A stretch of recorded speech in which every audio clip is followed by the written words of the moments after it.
So, my name is Fernando Feliciano. I'm a Sergeant First Class with Cyber Protection Team 180 out of Boston. I'm going on 21 years in the U.S. Army and Army Reserve. I come from a proud military family. My big brother is a decorated combat veteran. He served with the Marines and led the Marines in the Second Battle of Fallujah, earning himself a V device for valor. My stepfather served in both the Army and Navy, and my father's a Vietnam veteran. I was born in Puerto Rico and raised in Springfield, Massachusetts, which I've called home for over 30 years. I've deployed multiple times, including Iraq, Romania, Poland, Afghanistan. In Afghanistan, my team successfully targeted senior ISIS leadership alongside my military career. I've also been a business owner, co-owning a company in Miami and previously running a restaurant. Above all, I'm a proud father to my son, Valentino, and deeply grateful that both my brother and I were fortunate enough to make it home. As a soldier and civilian, I served in roles from the tactical level line units to briefing senior leaders at the strategic level. I've been a senior analyst for the FBI, DIA, NATO, and NSA. And I currently hold an associate's and finishing a bachelor's degree in Intel and business. I'd be remiss if I don't mention my mother because between my brother and I, we were tagging out in Kuwait. And I know she didn't sleep for years. And I know she suffers something I can't put into words, and it's solely because of her that I'm still here and I'm still able to keep moving forward. So that's my intro. That's awesome.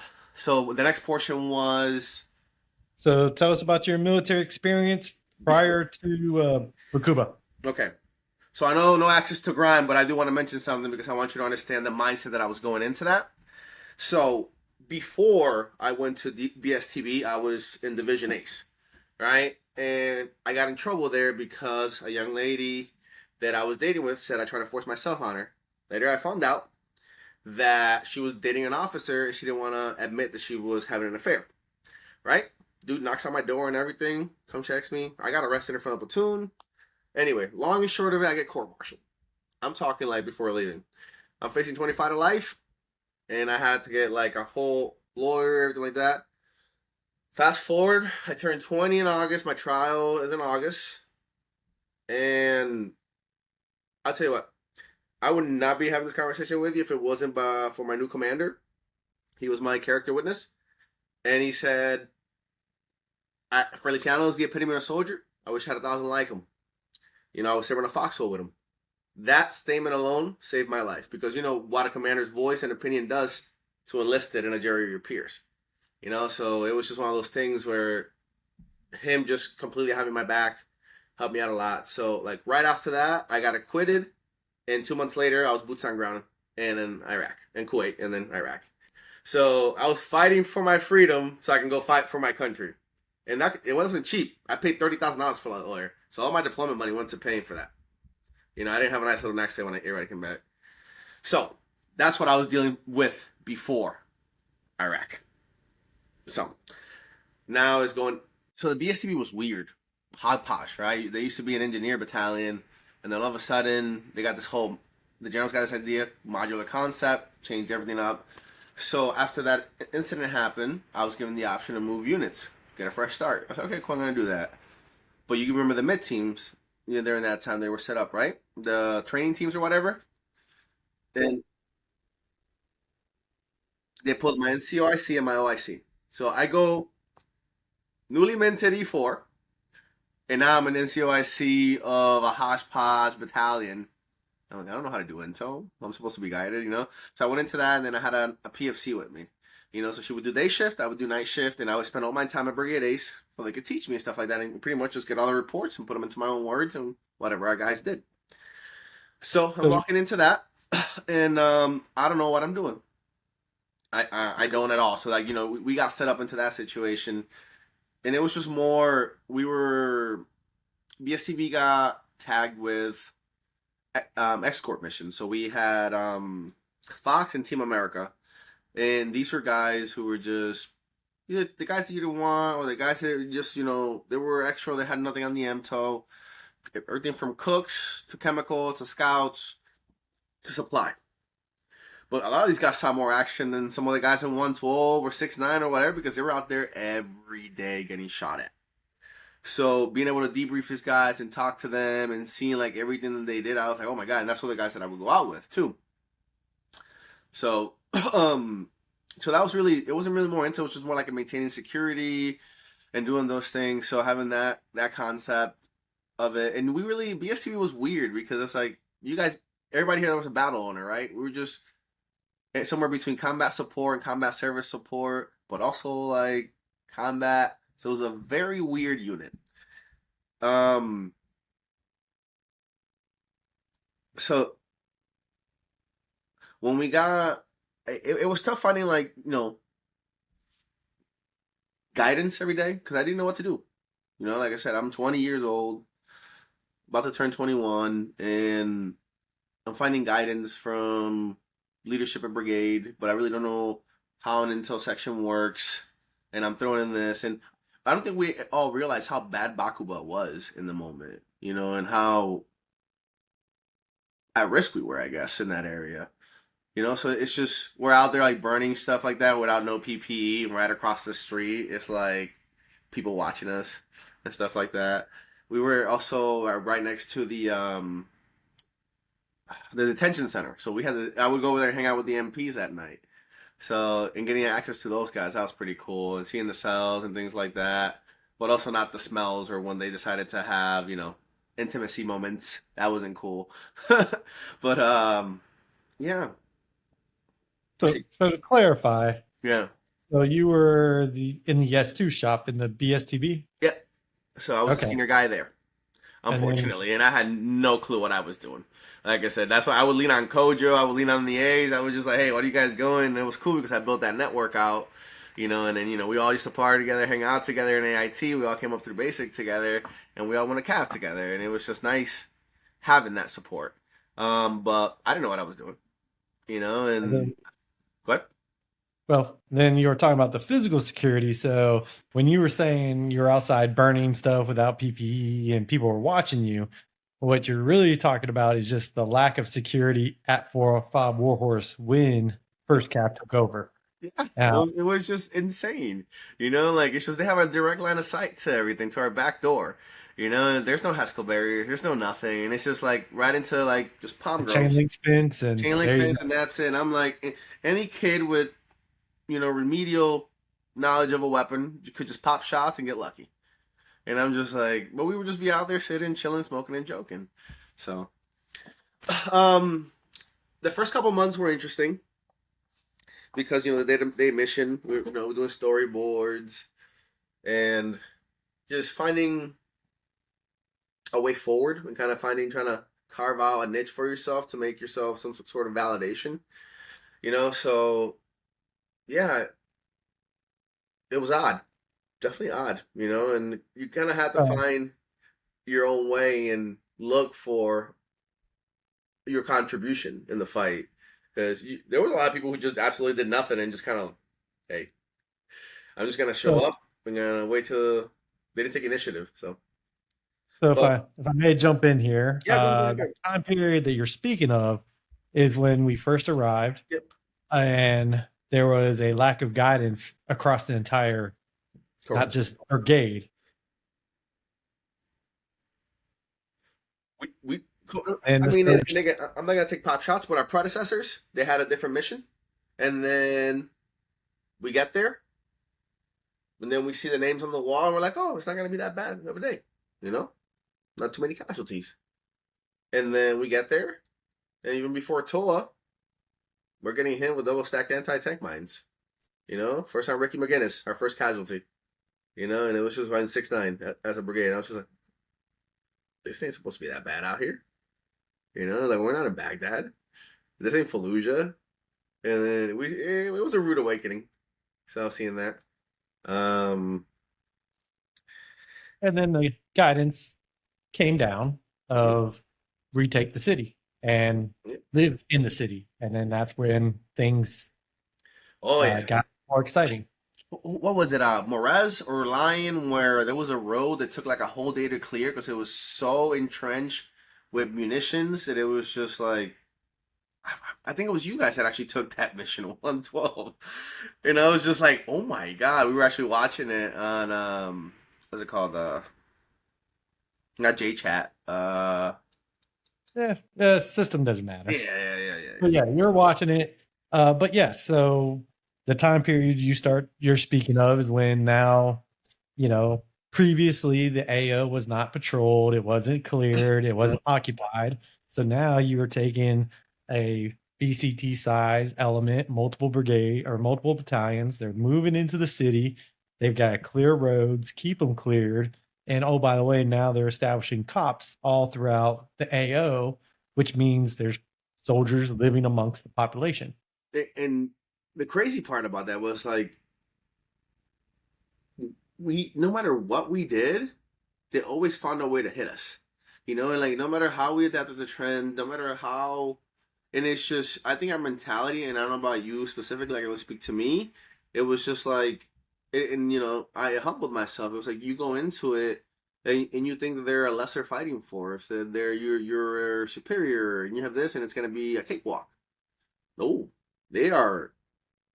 Yeah, we're the adversary, and that was just one of those things where I didn't expect for them to be so like so resilient and also so adaptable to the environment. Move traffic circle, I think statistically speaking, was the most dangerous spot in the world for like 2 months, and we lost people there. I think weekly almost for like a whole 6-7 weeks, if I remember correctly. It was like a whole month where we got hit there every day, and like that one choke point right there, checkpoint 131, and I remember it was like, man, yeah, I don't know, so many casualties in that area. It was insane, insane. See, I think the first time I went out, this is I actually don't remember this time period, but it was like when I said I was going out before. First time I went out, I remember calling up and asking, "Hey, did checkpoint 131 get hit today?" Because I wanted to make sure we were good. Like, no, it hasn't got hit yet. No, okay, cool. So my platoon sergeant at the time tells me, "Hey, this is your first time gunning." So he asked me, show me how to work, go through a systems check with the 240. So do a clear, do everything like that, make sure you're good. And we're doing the 360 sector of fire. So lead trucks here, seconds here, I'm here, so on and so forth. So he tells me, no matter what you do, right? Even if you freeze up or whatever, I don't care. Maintain your sector of fire. Don't let us get flanked if anything happens. I'm like, cool, got it. I didn't think it was gonna happen. So the picture I sent you, that was that day. Did you get those pictures? Okay. Yep. So that same moment, I'm walking through and whatever, looking, and I look down and I see just a water bottle with like some white substance, and I see a lady walking away. I didn't think on it. And a split second later, that flame ball and that front part of that vehicle was going over my head, and I was just like, "Oh my god, it's happening! I'm getting hit with an IED. It's happening! It's happening!" And it was like a flash knockout. So I got knocked out for like 2 seconds, and I came back, and I woke up to like gunfire hitting the back of my turret. And that whole time I was just like thinking, maintain your sector of fire, maintain your sector of fire, no matter what you do. Simple words, save my life. As I'm pushing through, we hear RPGs going through, they miss, and my boy Edmonds, who later got put out the army, leveled one of those buildings for like the 203 rounds, and I was just like, and that was like my first day out, and it was just that experience and just being able. When I got back, me, Kojo, we were kind of kidding. It was like, "Hey, I made it to the SIG Axe," having that kind of gallows humor. So yeah, it was definitely that in and of itself really like opened my eyes, and it was just because it's one thing to be in the safety of a base and guard and anything like that, and then going out there and exposing yourself to that, and then as so as an intel analyst, it was definitely it conceptualized and gave me perspective to that. Hey, this is real. This isn't just somebody. It is going to affect you. You may be combat service support, but you're in the fight, and what you're doing it matters. So it was definitely an experience, and I'm very thankful to be here. So, um, so that was I want to say pushing like I want to say 6 months in. Mhm. So I'm having trouble kind of like flowing. So I don't know if you can guide me a little bit. It's just I have so many thoughts and just random. I just want to go on rabbit rolls, and also I feel like I've kind of pushed a lot of stuff down, So I don't know if you have some advice that I feel like I have so much to say, but I don't know how to say it. Well, what's the most important thing to you to get out? What is the and don't take this the wrong way. No, no. What are you trying what do you want to what do you want people to know? Or is it important that you reiterate, or not reiterate, but is it important for you to highlight how this war wasn't just a war for the trigger pullers? Was it important? Is it important for you to show how not only were you an intel analyst, but everybody played a role besides like your normal job? People were doing, like you were talking about, volunteer missions. Um, are you what? I mean, that would be my kind of just wisdom to you Yeah. is what do you want the world to know about Fernando? And that's a good point. Thank you for asking me that. I appreciate that. It was just one of those things where it's like it's all hands on deck because, like I said, we had this ragtag, this island of misfit toys when it came to escort platoons, and in the mission, for example, when the U.S. ambassador to Iraq came down for a visit, we were the escort platoon. Why not 112? Why not a sniper team? Why are we escorting the ambo? And it's like you have trained combat soldiers available. You can draw from, what is it, 272? What was it? 272 artillery. That was them, right? 272. Yeah, It don't matter. Anyway, yeah. like you had so many guys to draw from, but like, why are you drawing from us? And it was just one of those things, and it was such. And also, like, we were just kind of making things up as we went along. We just kind of threw away the book, and it was like, well, this is a different fight now, and everybody's gonna fight. And I remember one of our most prolific uh, gunners was this little 5'1", 5'2" female, and she was so accurate and so mean with it. And I'm like, you're like chemical. Like, how are you so good at this?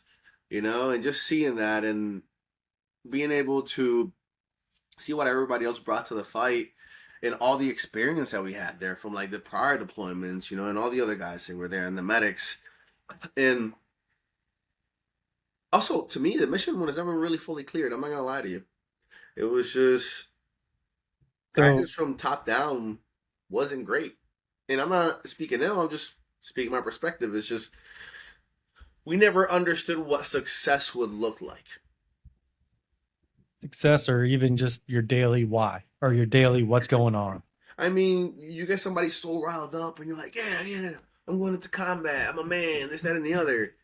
Ah, and then you don't even know why you're fighting or who you're fighting. Yeah, and like what you're saying, all that rah, rah, rah is great for the first month, but in hindsight, after 16 months, how do And you especially sustain? you were torch, and I'm sure and it looks like you got left there as well. Because thankfully I was only there 14, but I was one of those guys who like, I'm gonna be smart and take leave at 6 months. And then Yeah. W comes online and says, "Hey, we're extending you for 3 months," and I'm like, "You SOB, oh my god," And you also during the moment you don't realize, right? Because you're just so busy, even as a specialist, like you have so many additional duties and taking PT tests and doing so many things, and you're like, no, this is just life. This is what I signed up for. This is war. And then, but when it's all said and done, and you're alone with your thoughts, and you get when I got out active duty, and I had a moment to myself, and you reflect, and then you realize it's like, damn, that was tough. You didn't realize how dangerous that whole situation was. You didn't realize how close to you or I were to not being here or having this conversation. And yeah, I was a kid. I was a baby. I was 20 years old. I turned 21 in Iraq, and but that's what I signed up for. And I'm one of my I had a lot of friends in the line units, and it was like they always say best worst times of my life, and it's very true. Best worst times Yeah, of my life. So, especially um, with the people that you're there with, oh, the definitely. camaraderie. And as bad as it was sometimes, I would never change it. It was just an experience that I'm thankful I've had. And some days are good, some days are bad, some days are worse. But it's I lived through it, so I'm thankful for it. Um, I want to talk about like when you remember 82nd and Second ID came in and they were all hot shit, beating their chest and all this other stuff, and that All whole area right. really humbled them real quick. So you're referring to and speaking of prior to Arrowhead Ripper, and that's There it when is. Man, you the got a great recall. I don't remember. I think I just pushed it all the way down, man. well, no, I will say being involved with this project has like yourself, between pushing things down and moving on, and the military does a great thing of keeping you busy, right? I Yeah, mean, just no, like what you're exactly. referring to, Yeah, you don't, there's a take a knee, but really there's not a take a knee movement, and that's no, what leads to people bottling all this up. But yeah, so the time frame you're speaking of, 520 elements of 2ID, the striker BCT comes into town. Later, we get some 82nd, and the surge is now flooding the zone. yep. So take it away with flooding the zone with all these So, new people. so Second ID, the Butchers of Baghdad come down, right? I'm like, oh, they think they're tough. They got strikers. First day out, striker completely eviscerated by a deep area ID. Completely, like we briefed them. I remember like setting up briefs and everything. I'm sure you guys briefed them and you said, hey, you're going there, and it's something that we're not seeing anywhere else the way they're fighting us here. And like different elements, and we come to find out there was just so many different elements in that area, and just there were just so many actors, being what I'm getting at is just there was just a lot of different influences from different groups in that area with different tactics being deployed, and they didn't take the seriousness of it because they just thought that rah rah rah was enough, and a whole striker's worth of people was gone in a second with a deep area ID, and I was like, wow, that's what you want to send your guys into? Like, this is like somebody's kids or whatever, and as a commander, you just want to go out there and just send your men into this? You don't want to prepare them for that? You don't want to, like, say, hey, maybe we should listen to the people who've been here, for this long, who've been fighting this fight, and just completely devoid of, not morality, but just, what's the word I'm looking for? Like, how do you not consider them? I know they're soldiers, and I know you want to, like, make your staple and your legacy, but you're just throwing them out there like they're just equipment. They're somebody's kids. I remember when 82nd came down, there's this one kid that sticks out in my head. He was 18 years old. He was already a sergeant, and I think I want to say he had like a little star on top of his thing. 18 years old, June 17, killed. And I was like, God damn, man. Damn. Sucks. And also, like, remember that time where they had that truck that was built out with the VVIEDs, like with the EFPs on the side that hit the cop 82nd had? And I think it was like the biggest casualty um toll we've had since the Vietnam War, right? And you hear all these statistics and they just don't hit you. They're like, oh, whatever. Well, I'm still here. We keep trucking. And then when I think during that time, isn't that when they took the gym and they just shut it down, and there was like they used the gym as a detainment cell because the facility was so overloaded and we were just detaining so many people. Just seeing all that, man, the day to day of it all. Going to the gym, getting a chow hall, getting hit with a chlorine VVID, inhaling the chlorine smoke, and then being denied a Purple Heart. They're like, we're not giving you shit. You like, I'm like, why? We fucking just inhaled, and I'm pretty sure we're all gonna have issues with that, right? And it's like, nah, did you get shot? Or okay, got it. All right, buddy, got it. Just How bad about you? trajectory. How about you expand on that? Because you're the first one to really talk about that attack. So, So, uh, um, I think it was the front gate, and it was just so much explosive. It could have leveled us down, but I think only 10% of the bomb went off. And it wasn't chlorine gas, but it was like powdered chlorine that they use, whatever. Then they tried just trying to really hit that effect. And also, it was more for shock and awe. So they hit the front gate. The axle of this vehicle, there was so much explosive. They found it, I want to say, near the like the washing area and everything like that. It was just so explosive. And I remember my area was about half a mile to a mile away from the gate. All we see is a yellow cloud billowing in. And we're like, what do we do? You can't hide in, this ain't indirect fire. You're inhaling this. We all did. we were fine. We're still here, but I'm like, I'm sure there's effects to it all. And it was just something that you also saw, like I was repeating, like, how I kind of took my enemy for granted. Just the resiliency and the ingenuity of the enemy and just being able to do that. And also, it was a suicide bomber. They drove that BBID into it. So like they were fully committed to it. So it was just all of it. It's like it's something out of a movie. You can't make this shit up. And yeah, it's just one of those things. And something you're alluding to, and yes, this is a lot of current or modern terminology, but it's cumulative trauma. It's Yep. cumulative PTSD, a cumulative acute trauma. But with it being cumulative, it builds over time. And what you're speaking of is daily traumas that, as they like to say, little T and big T. But if you put enough of those little T's together, you're going to get big It's compound interest after a while, if you look at it that way, right? It's just, and my favorite term that I learned in therapy was trauma bonding. And I'm like, oh my God, that's all we do. Yeah, you know? you speak of all these other guys, Kojo Oh man, it's and so great having the group chat and everything, yeah. and God, I remember when Kojo, and this is when EFP started hitting us, and Sarn Milinchuk, no Milinchuk. Anyway, Russian dude, he was with a human team out of BSTB, out of ACO. He was attached to you guys. You remember? Did he listen to Kojo on that day?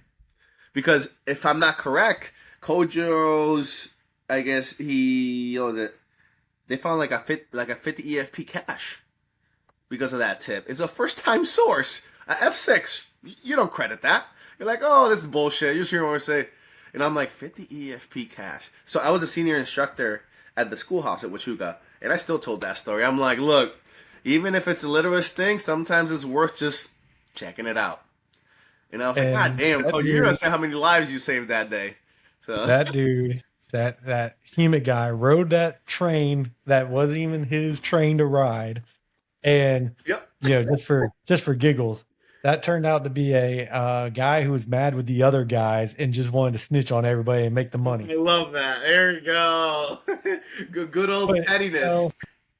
But as you speak of Corey Johnson, Kojo there, I mean, he was doing targeting, just reading massive amounts of Kojo, human like, I'm so impressed with him. Like, he just smart, dude. I was just like, I was always like, me and him were always in competition, and some days he would just lap me. I'm like, I don't know how the fuck you do it. But it was just, and what that was his devotion to it, and just how he was to it. And he made me work harder, and like I said, I love that, man. And I'm so thankful, Yeah, he challenged you, and then like what you're saying, found a little needle in the haystack, ran with it, and to this day, I mean, there's always arguments, and everybody always wants to debate what the biggest find was.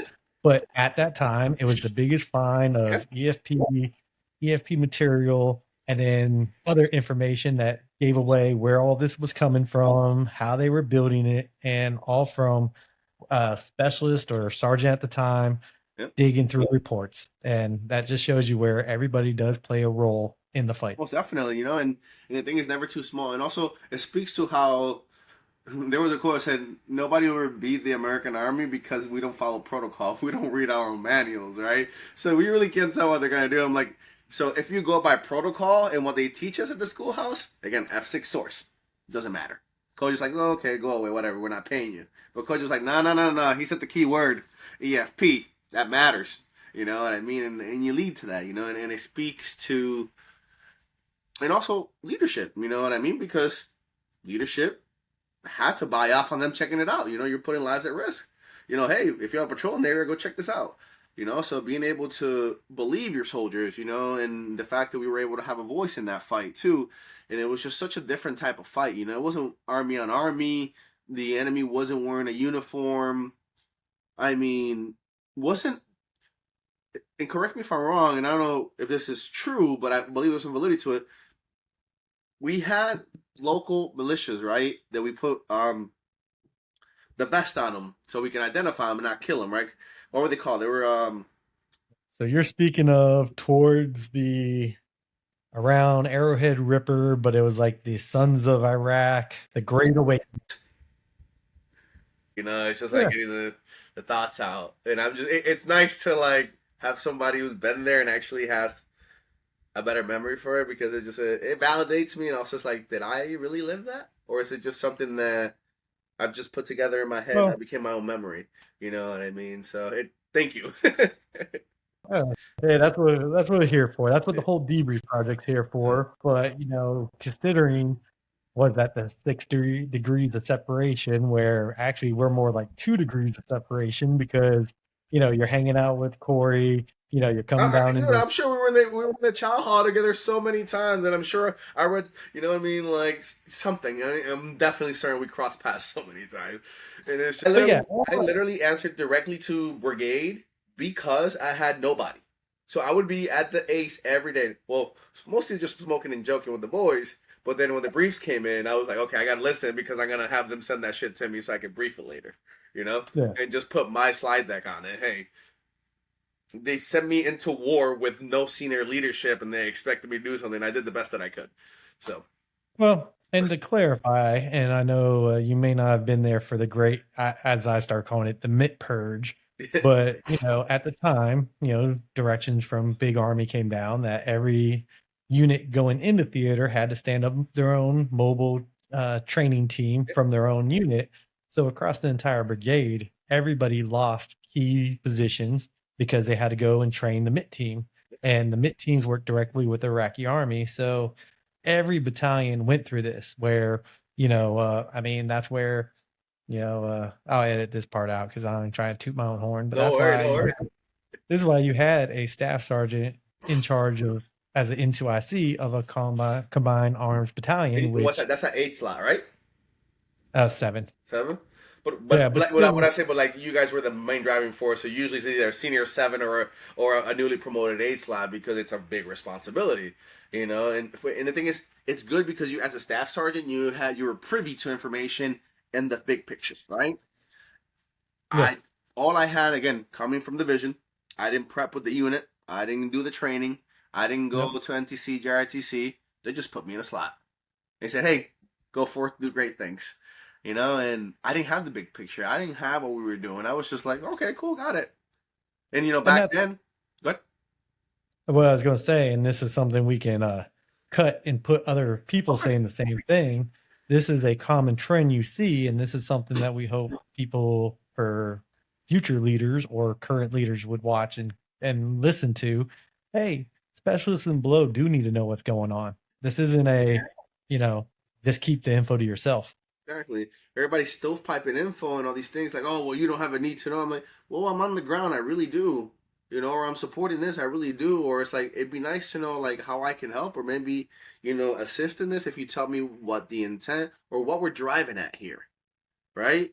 And I'll keep my opinions about Colonel Sutherland, outside. I'm not taking shots here, but so I feel like leadership was just not there sometimes, in my opinion. It was just absent. And there was just so much self-fulfilling legacies out there, and all these guys who just wanted to be like the next We Were Soldiers or something like that. And it's just like, and using us as currency. And I'm like, I am somebody's son, and my mom loves me. You know what I mean? Lucy will show up at your doorstep if something happens to me. Believe you that. And but we were so in my own perspective, it felt like that. Again, our numbers And say if it. I felt like we were so expendable. I could throw you a Of course. curveball, but if you had leadership who was telling you what's going on, who made you an invested partner Yeah. and explained things better, maybe your opinion would be a little different. Oh no, 100%. Because then I feel like I'm contributing to something, and we're driving at something together. We're working together. You're not just an overseer cracking a whip. Now I have equity in this. I'm emotionally invested.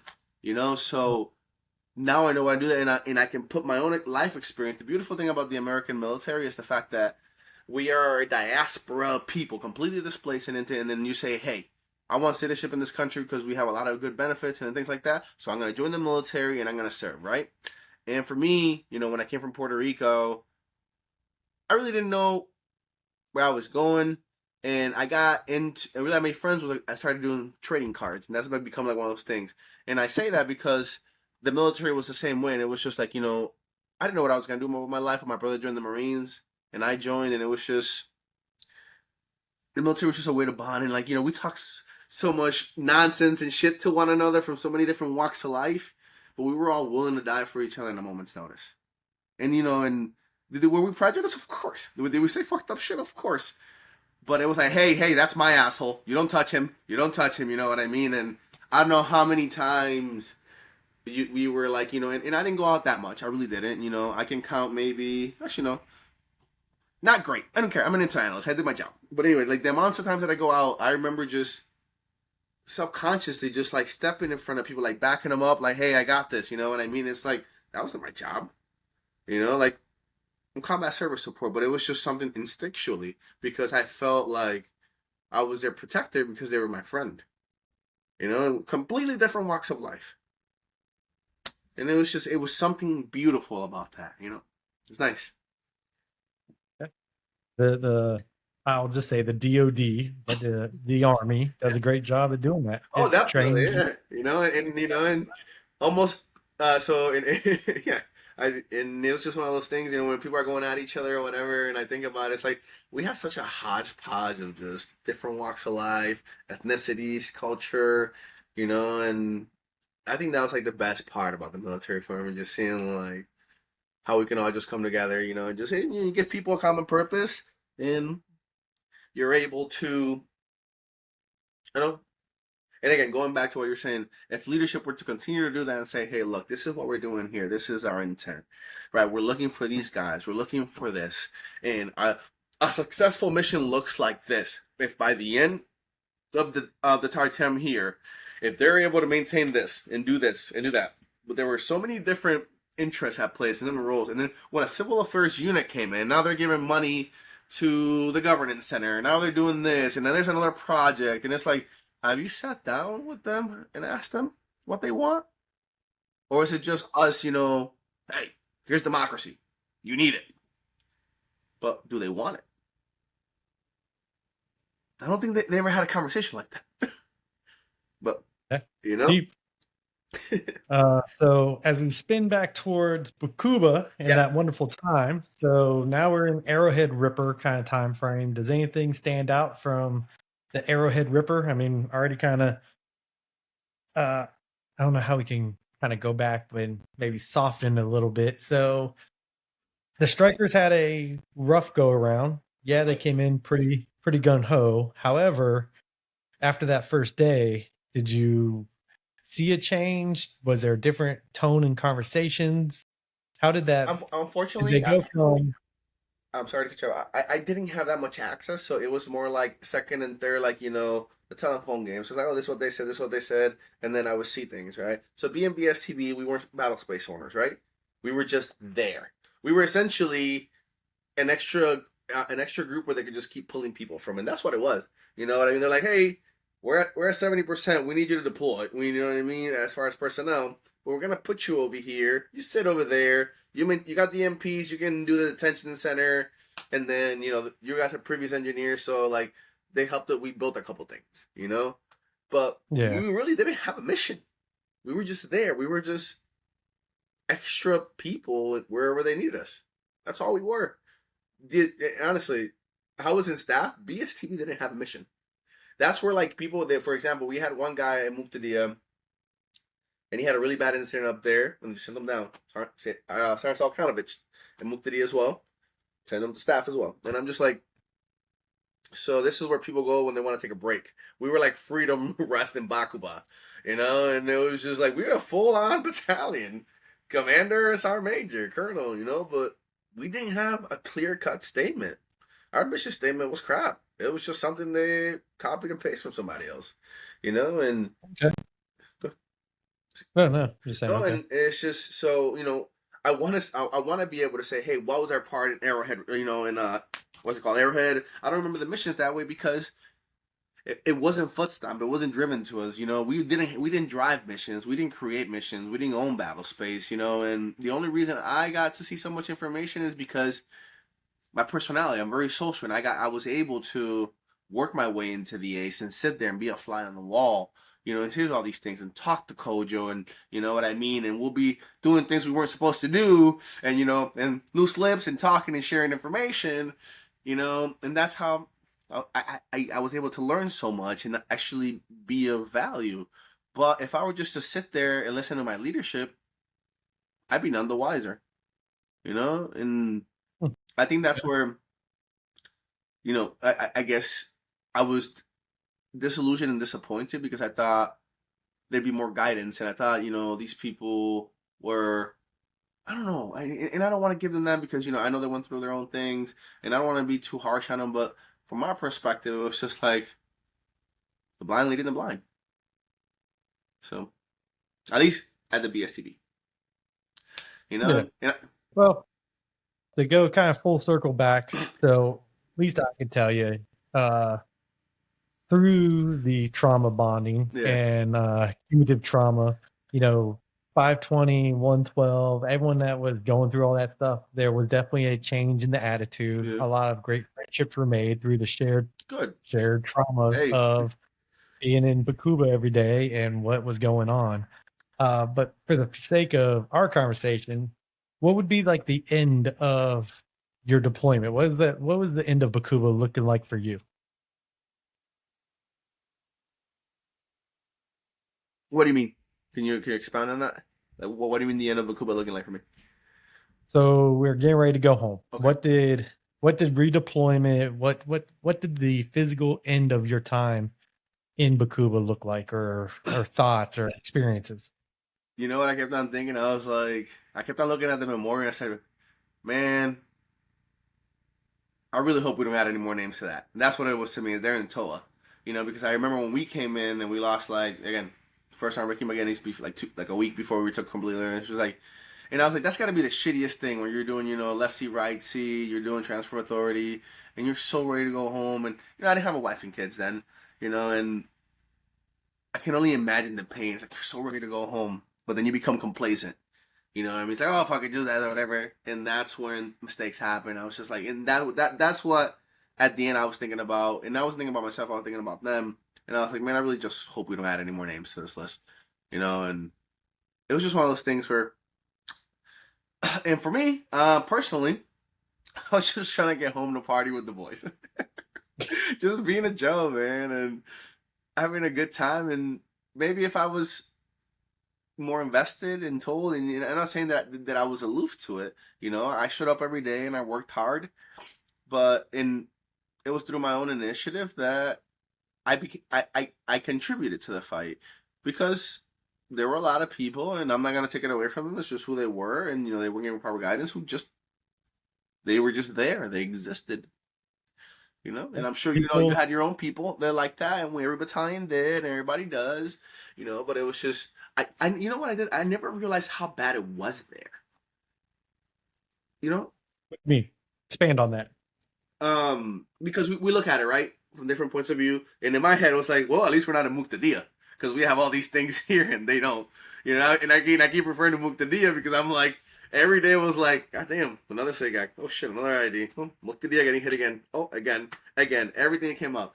You know, and we had our own thing, but it was just so now 10, 15 years later, and everybody's doing things like this. You know what I mean? And things are coming out and airing out, and you know, and everybody's finally talking about it, and it's like, oh, you guys didn't lose that many? Oh, you guys didn't do this? You guys didn't get hit with a BBID?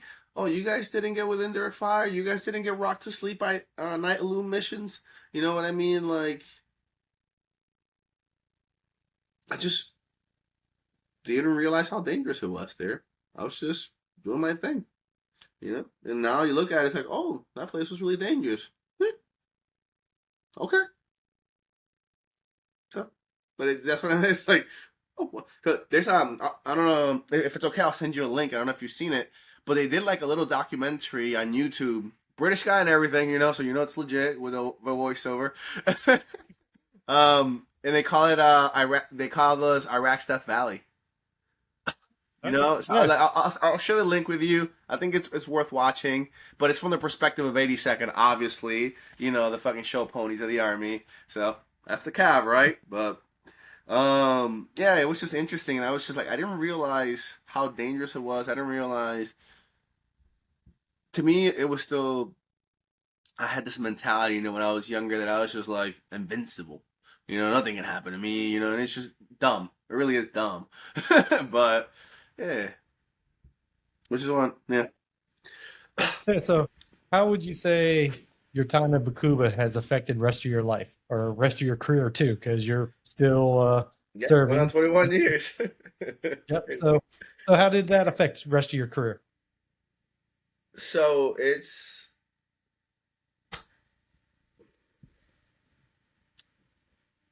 how do I say this? I'm mentally, I'm there daily. You know what I mean? So in my head, there's always a thought, and it'll just be subconsciously that sneaks in. And like I said, some days it's like maybe it was a young lady who I was violating General Order One with, right? And it's just like a happy thought. And then there's some days where it's like I look at my son and I'm just like, damn. And I think about when I got blown up, and I'm like, I, you know, so so adding both ends of the spectrum now, but also Bakuba taught me resiliency, and it showed me that if I can survive that, I can do a lot more, and it wasn't the fact that I was on the physical fight every day. It was the fact that I had gone through what I went through before I went. I had chose to go there because I could have gone to a different unit who was on a different patch chart, and I was like, no, I'll stick with this unit because they're next in the slot to go. And the intel mechanisms and everything I learned from the leaders who were there to teach me, because I did speak a lot about the absence of leadership, but there was a lot of good leadership there too. That if you asked them and you sought them out, they would teach you, and they did. And even now, as a senior intel guy with the FBI, SME with the NSA and DIA, as a contractor, and then going back to Afghanistan and using those same methodologies and tactics to target and successfully do so. And now even at the cyber protection team telling them, hey, this is a common intel picture. These are TTPs. This is known knowns, knowns unknowns, and unknowns unknowns, and applying that to the cyber world. Just simple tradecraft methodology that I learned as a kid that's just been instilled in me, and it's part of my DNA now. I wouldn't have done everything I've done in my life the way I'd done it if it wasn't for the experiences I had. 'Cause like I said, I was a kid. It was such a molding moment for me in that time that it put me on this route. And also, but also, I'll tell you what, it also made me a bit of a warmonger. Like, there's days where I just feel so out of place, and it's fucked up because we had purpose there. It was us against them. The job was simple, and every day you showed up and you felt good. You put that on the uniform, you felt like a man. You felt like a little bit of a war hero. You're in the shit, and then they take all that away from you, and they're like, "Hey, turn on the switch."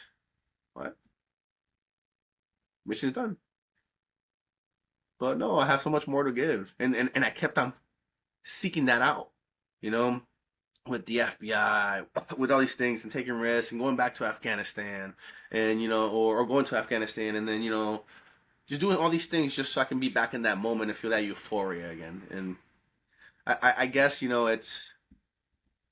I guess I was just looking for that high again, looking for that purpose again. So, and that's how it affected me. But good and bad. But I'm thankful for all of it.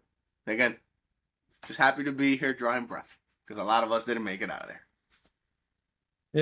Yeah. So you hit a couple different things there, but one I would tell you is one big thing that you are speaking of is just the transition from military service. And yes, you're still doing it through the reserves. Yes, you're still doing it through other agencies. But at the end of the day, the camaraderie, the purpose, and all that you have in the military, you don't find that anymore in the civilian life. So it's finding your new mission, finding your new purpose. And that's a challenge so many veterans go through. Right now, so I got laid off. I want to say a little over a year ago, and thanks to the VA, and my pursuit of it, I'm taken care of, so. Mhm. So I got the money there and things like that. Going to school. I got my little business in Miami, and I'm going to some of the reserves. I'm doing my things, but Yeah. the lack of having purpose has been really tough. And So when I've had my mental health issues, it's because of that. Because again, you were so busy.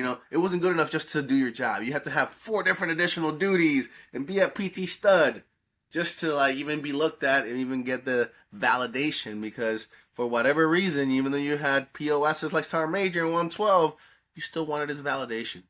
It was like just these amplified daddy issues, and yeah, man, it's so weird. Now I look back at those dudes and I'm like, I feel bad for them. I'm like, your whole identity in life was the military. And don't get me wrong, I adore my time in the military, my camaraderie, but I am so much more than Bakuba. I am so much more than my service, you know?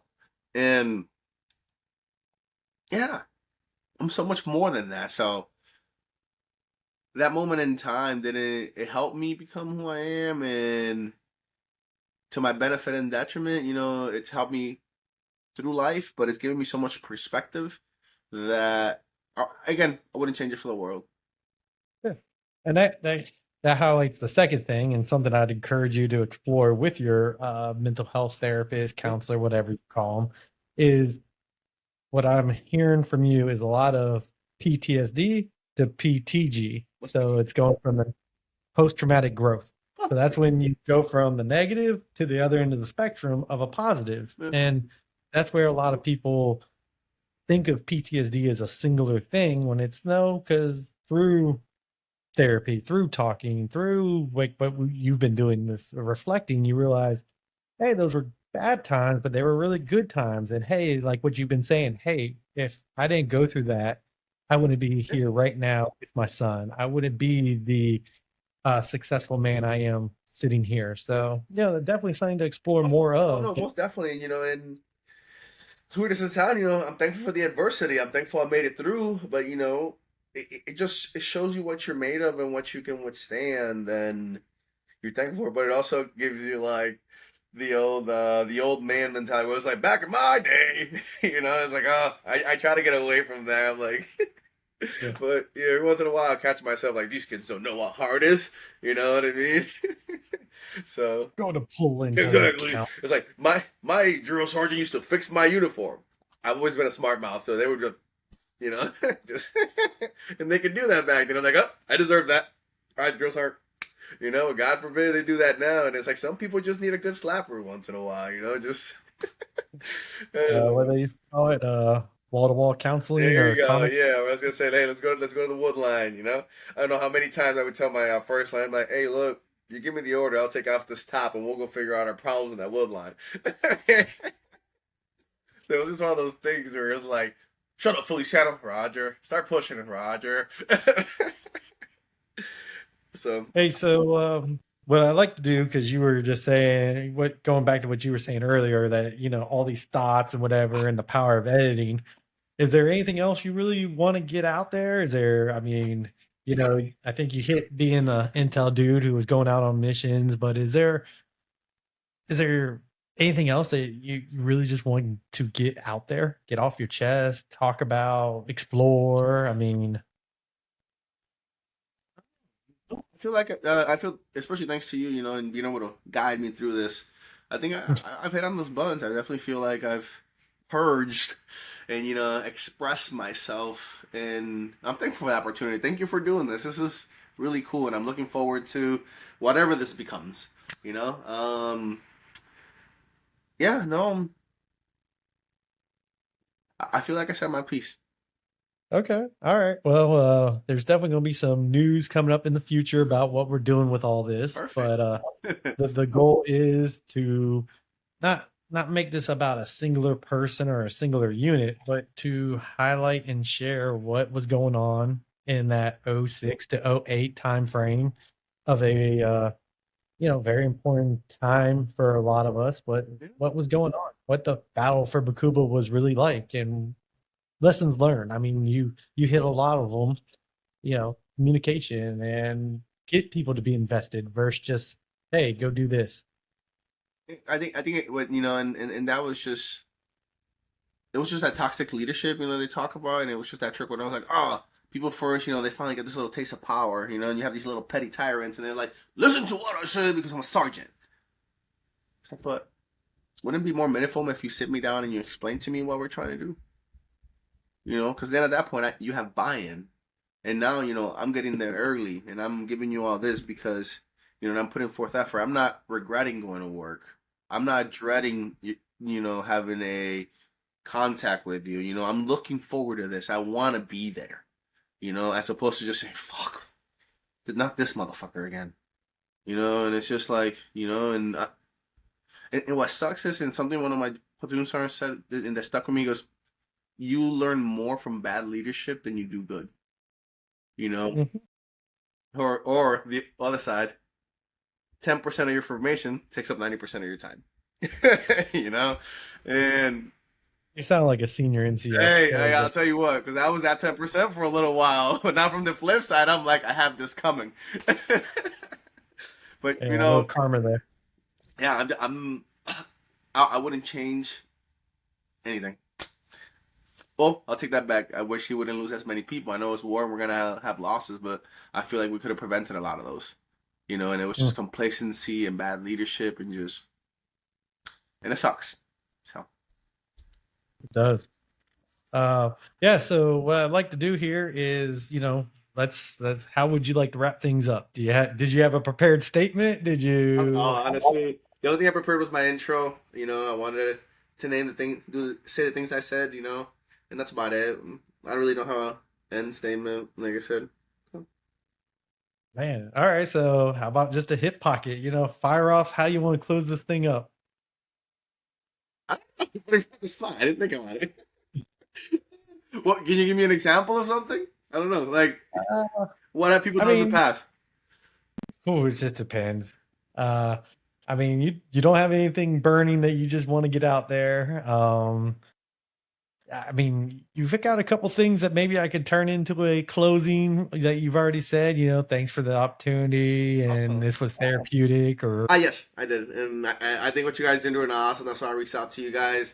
I still have a lot of friends that I talk to every day, and I've been fortunate enough that um, still keep in touch with them. We're still seeing them watch, seeing them grow, and just kind of mentoring and helping each other out. And I told all of them about it. I'll say, hey, sign up, sign up. So you should be getting a couple hits from my guys. You know what I mean? And guys from Intel guys and guys who were every day on the road, on the platoons and things like that. So hopefully they'll be able to provide their perspective, and we're able to add our words to this legacy. Well, that's the thing. So it's funny, right? Because I'm like, I was one of the few guys as an intel guy that I volunteered to go out on missions, and they're like, "Why are you doing that?" And I'm like, one, I'm an intel guy, and I want to see what the fuck I'm doing out there, right? yeah, Two, Tim Kennedy effect. There's a lot of, we're taught something different, as opposed to a fucking gun bunny or a cook that got put on a PSD or something, so they don't know what to look for.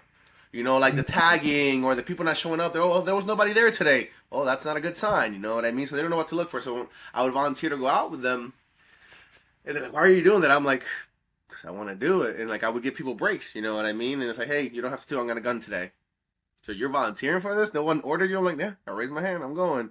yeah. And people, they're like, nah, bro, you're fucking lying. And when I tell people we lost 112 people, they're like, there's no fucking way. I'm like, you don't understand what Fourth ID didn't do and what they fucking left us with.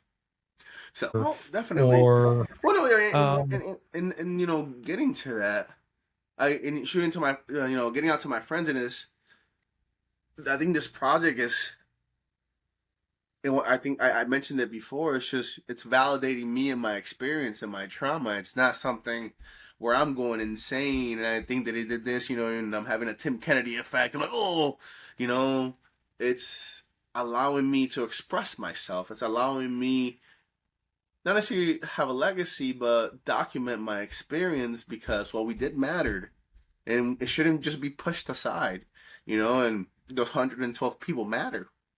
So I'm glad yes. we're all right. Thank you. No, you're welcome. And as we've talked about throughout this time and before, that's the purpose of this whole project is to provide people the space to share common experiences for us to build this story and share it with the world. So I really appreciate your time Of and thank course. you for This is sharing. really cool. I'm glad you took the initiative to do this, and you know, um, I wish we would have known each other back then. I'm sure you would have made me do some push-ups too. And but I'm glad Koju had you. I'm glad you were there, and I'm glad you're doing this. And I think this is gonna not only allow for people to see what happened, but also kind of immortalize a little bit, what we did, and just give people a time to say their piece and their perspective, and I think that's invaluable. So, Boom. I think